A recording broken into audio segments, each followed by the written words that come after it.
Off with a few basic principles of programming. Right off the bat, I feel like the most important thing to grasp is that you never stop learning. Programming is like learning a language, but instead of talking to people and being social, you are talking to a computer and giving it instructions to make Among Us.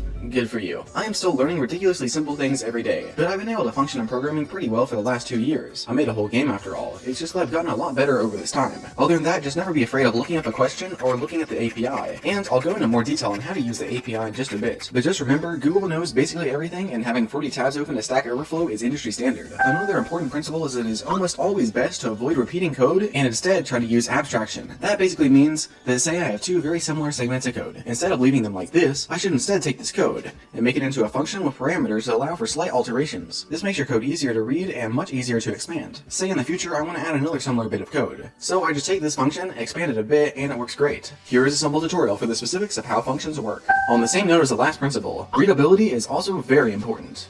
Always design your code so that anybody else who isn't familiar with the project could look it over and be able to tell what is going on. Even if you are just a team of one, yourself a few weeks in the future might as well be a different person. And so you want to be able to come back to the script and be able to understand what Passtu was trying to do. The best ways to do this are just by using comments, separating different parts of the functions, and separating scripts into multiple scripts. Don't build your health script into the base player movement script like I did, because you'll eventually probably have to separate them anyways.